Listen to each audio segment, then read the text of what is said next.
Well, tonight, a follow-up on our investigation of a life-changing problem in our state. When seconds count, residents in an Iowa county are waiting 15, 20, maybe 30 minutes for an ambulance to show up after they've called 911.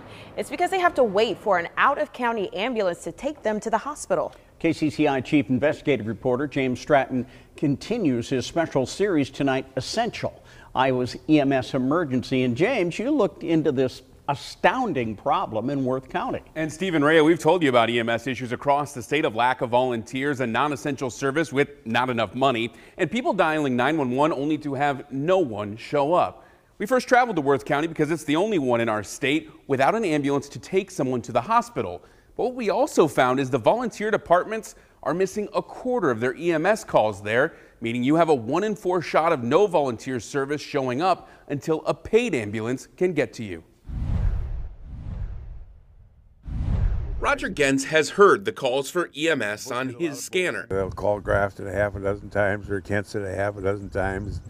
And then finally they'll say, well, get a hold of Northwood. He's dialed 911 for EMS himself, but a call he made this spring is one that's become all too common in Worth County.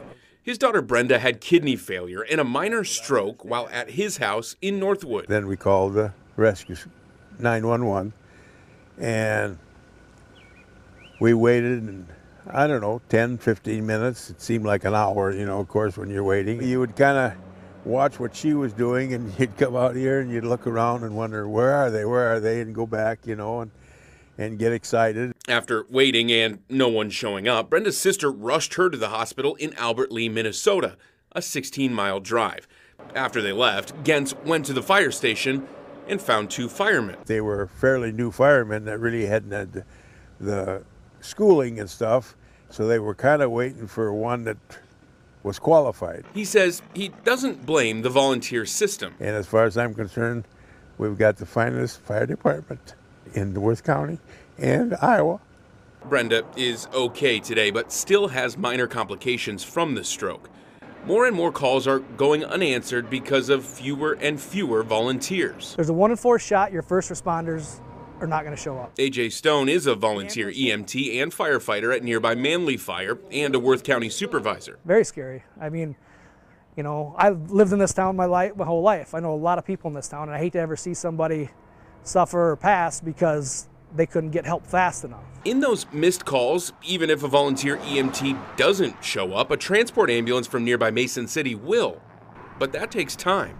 Carl Genap is the deputy chief of EMS in Mason City. Worth County in general has an average of 20 minutes and 13 seconds to get to the scene. Even if a Worth County ambulance from Manly, Northwood, or any surrounding town shows up, they can't legally take someone to the hospital. We are actually a paramedic level service. We just don't transport.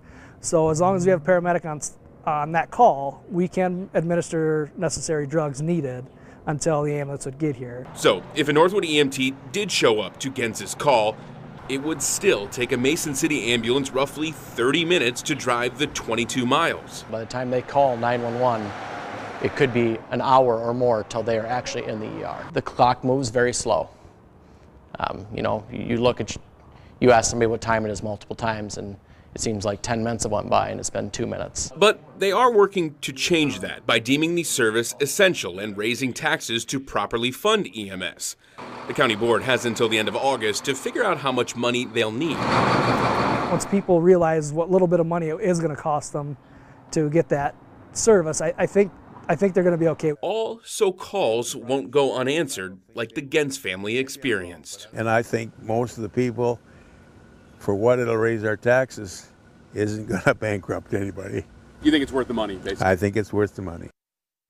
Now, statewide, voters in a handful of Iowa counties will be able to vote to have EMS as an essential service, of course, Worth County being one of them. Some leaders we've spoken to, though, say it's a step in the right direction, but they say allowing counties to deem the service essential is a patchwork solution to a statewide Iowa problem. Worth County is experiencing a volunteer shortage. It is not alone. The Iowa EMS Association says virtually all departments are dealing with staffing shortages. To see any of our previous reporting on Essential, Iowa's EMS emergency, just head to kcci.com, click the Investigates tab. Steve?